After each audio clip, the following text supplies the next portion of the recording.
Hi, and welcome to the 2018 Paper 1 of the Junior Cert Higher Level. Okay, this is question 11. There's only one part or no part to this question, it's worth 10 marks. So it says, write down an inequality in X, so using X as your unknown, represented by each of the number lines shown below.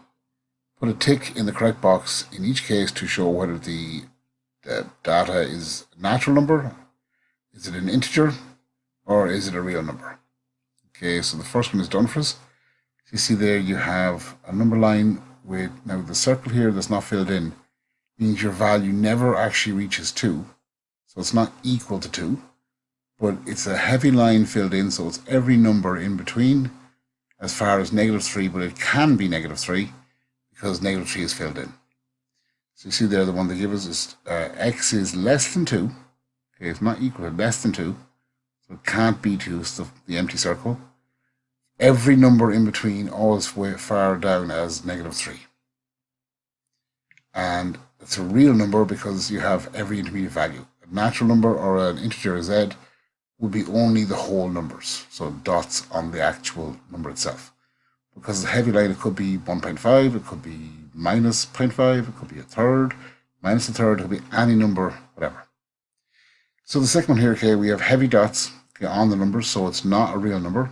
Okay, it's either natural or an integer. So is there any negative numbers?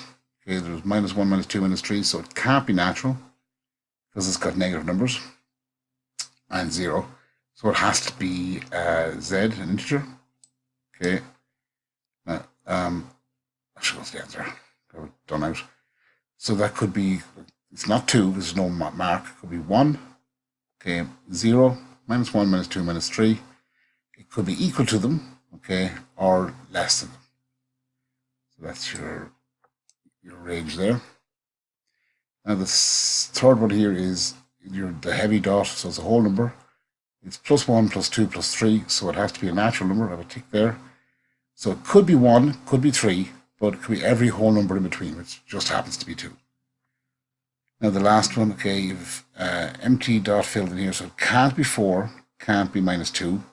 It's a heavy line, so it can be every number in between. So it's a real number. You have your inequalities, okay, so x is greater than -2, but not equal to, okay, because again, the empty circle. And it's less than 4, again, not equal to because the empty circle. So it's important here to have some familiarity with, these symbols, natural number, okay, integers and real number. And just, they often ask like things about rational numbers, okay, fractions, and just an understanding of the number systems themselves. There's a chapter in the book on it, okay, there's a beginning of that chapter where it explains what those things are. I'd suggest, you need to, even if it's not for junior cert, okay, I'm making this video close to the exams and put it up close to the exams. But for leaders or whatever, you do need to have an understanding of these terminologies in order to be able to do certain questions successfully, okay, or at least to get full marks for them. Anyway, that's question 11, so see you on question 12.